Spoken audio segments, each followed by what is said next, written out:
السلام علیکم ورحمۃ اللہ وبرکاتہ۔ نحمدہ و نصلی علی رسولہ الکریم، اما بعد۔ سامعین کرام، کئی سوالات آئے ہوئے ہیں اور بڑے اہم آئے ہیں، جس کا جاننا ہم سب کے لیے بہت ضروری ہے۔ ایک سوال یہ کیا ہے کسی صاحب نے کہ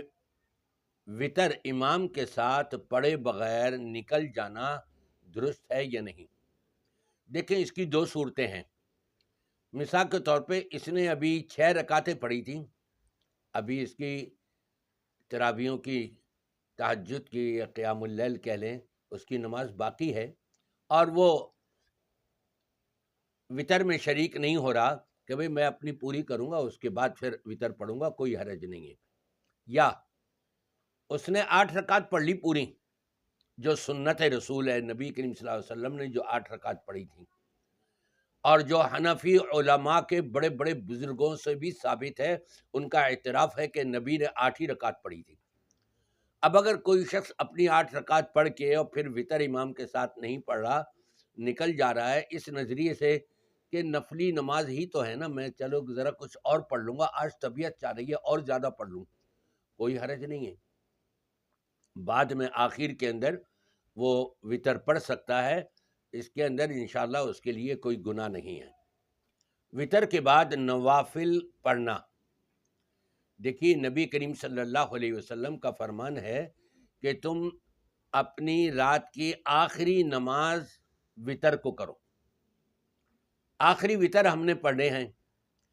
اب اس کے علاوہ ہم کو یہ بھی ملتا ہے کہ نبی کریم صلی اللہ علیہ وسلم وطر کے بعد ہلکی سی 2 رکعتیں پڑھ لیا کرتے تھے۔ تو علماء نے ان دونوں روایتوں کو جمع کرتے ہوئے یہ بتایا کہ نبی کا حکم جو ہے وہ پہلے نمبر پہ ہے، اولا ہے اور افضل ہے، ہم کو ایسا ہی کرنا چاہیے۔ اور یہ کہ کبھی کبھار وطر پڑھ چکے ہیں اور اب دل چاہ رہا ہے کہ جی اٹھ گئے، آنکھ کھل گئی اور چلو کچھ نوافل پڑھ لیں، تو بعض علماء نے مختلف روایات کی روشنی میں یہ لکھا ہے کہ آپ وطر کو ختم کر دیں پہلے، جیسے سلف صالحین کا یہ طریقہ کار رہا ہے۔ ایک رکعت پڑھ لیں، وہ وطر جو تھا ختم ہو جائے گا، جفت ہو جائے گا، اب آپ نے جتنی نوافل پڑھنی ہے پڑھیں اور آخر میں پھر وطر پڑھ لیں۔ اور بعض نے یہ کہا کہ چونکہ نبی کریم صلی اللہ علیہ وسلم 2 رکعتیں پڑھ لیا کرتے تھے، تو چلو کبھی کبھار اگر ایسا ہو جائے تو ہم 2 رکعتیں لمبی کر کے پڑھ لیں، اس کے اندر زیادہ سے زیادہ جتنی تلاوت کرنا چاہیں وہ پڑھ لیں۔ لیکن اولا اور افضل یہی ہے کہ ہم وطر کو رات کی نماز میں سب سے آخر میں رکھیں۔ تیسرا سوال یہ کیا گیا ہے کہ زکوٰۃ دینے کے لیے سفید پوش کہاں سے تلاش کریں؟ پہلے اپنے گھر سے تلاش کریں، آپ اپنے خاندان سے، اپنے کنبے قبیلے سے، اپنے قریبی رشتہ داروں سے۔ آپ کے کنبہ قبیلے میں، آپ کے رشتہ داروں میں جو غریب ہیں، یتامہ ہیں، مساکین ہیں، اور رب نے زکوٰۃ کے جو 8 مصارف بتائے ہیں ان میں ان کی شمولیت ہو سکتی ہے، وہ 8 مصارف کو بھی اپنے ذہن میں رکھیں، ان کی برد و معاش کو بھی دیکھیں، کھانا پینا کیا ہے، کیسا ہے، تنگی ہے، پریشانی ہے، بیمار ہیں، علاج نہیں کر پا رہے ہیں، تو ایسی صورت میں اب وہ آپ سے مانگیں گے نہیں، یہ ہیں سفید پوش، خاموشی سے آپ ان کو دے دیں۔ رب تبارک و تعالیٰ فرماتا ہے لا یسألون الناس الحافا، یہ لگ لپٹ کر چمٹ کر کے لوگوں سے سوال نہیں کرتے، نہیں مانگتے۔ یہ سفید پوش لوگوں کا یہی وتیرہ ہوتا ہے، اپنی عزت نفس ان کے آڑے آتی ہے اور وہ لوگوں سے مانگتے نہیں ہیں۔ ہم نے تلاش کرنا ہے ایسے لوگوں کو جو ضرورت مند ہیں، اور پھر اپنی زکوٰۃ ان کو دی جا سکتی ہے۔ پھر ایک سوال کیا گیا ہے کہ کون سے لوگ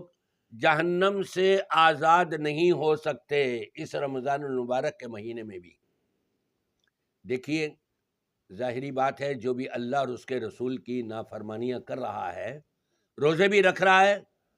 تراویاں بھی پڑھ رہا ہے، صدقات و خیرات بھی نکال رہا ہے، اور ادھر جھوٹ بھی بولتا ہے، جھوٹی باتوں پر عمل بھی نہیں چھوڑتا، غیبتیں بھی کرتا ہے،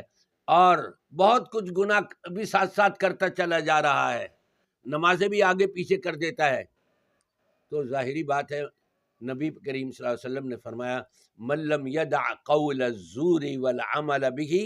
فليس لله حاجة في ان يدع طعامه وشرابه، جو شخص جھوٹ بولنا نہ چھوڑے، جھوٹی بات کے اوپر عمل کرنا نہ چھوڑے، غلط بات کے اوپر عمل کرتا چلا آ رہا ہے، اللہ کو ایسے شخص کے روزے کے لیے صبح سے شام تک بھوکے پیاسے رہنے کی کوئی ضرورت ہی نہیں، کوئی اہمیت ہی نہیں، کوئی حیثیت ہی نہیں اللہ کے نزدیک اس کی۔ تو ظاہری بات ہے جب اس کی کوئی حیثیت ہی نہیں تو کہاں جائے گا؟ جنت میں؟ جہنم میں جائے گا۔ اللہ رسول کی ہر قسم کی نافرمانی سے اپنے آپ کو بچاتے ہوئے یہ رمضان المبارک کا مہینہ گزاریں اور ہمیشہ کے لیے عزم کریں ان گناہوں سے اپنے آپ کو بچائیں گے، یہ انشاءاللہ تعالی جہنم سے آزادی اس کو مل جائے گی۔ پھر ایک اور سوال کیا گیا ہے کہ جنت کے مستحق کون لوگ ہوا کرتے ہیں؟ نبی کریم صلی اللہ علیہ وسلم نے بڑا پیارا جملہ ارشاد فرمایا ہے، آپ نے فرمایا من احب سنتی، جس شخص نے میرے طریقے سے، میری سنت سے، میری اداؤں سے محبت کری، اس کو اپنایا، اختیار کیا، اسی پہ لگا رہا، فقد احبنی، اس نے گویا کہ اپنے نبی سے محبت کری، ومن احبنی کان معی فی الجنہ، اور جس شخص نے نبی کے احکامات کو سامنے رکھتے ہوئے عمل کرتا رہا، نبی کی اداؤں کو، نبی کی سنتوں کو اپنایا اور اختیار کیا، نبی سے محبت کا بھی سرٹیفکیٹ مل گیا، اور دوسرا سرٹیفکیٹ یہ کان معی فی الجنہ، میرے ہمراہ، نبی فرماتے ہیں میرے ہمراہ یہ جنت میں جائے گا۔ جنت میں لے جانے والے کام تو ہم کریں۔ قد افلح من تزکا، رب فرماتا ہے جس نے اپنے نفس کا تزکیہ کر لیا، نبی کریم صلی اللہ علیہ وسلم کی تعلیمات کی روشنی میں برائیوں کو اپنے سے دور کر دیا اور نبی کی بتائی ہوئی نیکیوں کو اپنایا اور اختیار کیا، یہی تو ہے جو کامیاب ہے، اور کامیاب ہی لوگوں کے لیے جنت بنائی اللہ تبارک و تعالی نے۔ وَإِنَّ لِلْمُتَّقِينَ مَفَازًا، متقیوں کے لیے، اللہ سے ڈرنے والے، اللہ سے ڈرتے ہوئے اس کی اور اس کے رسول کی معصیت کو ترک کرنے والے،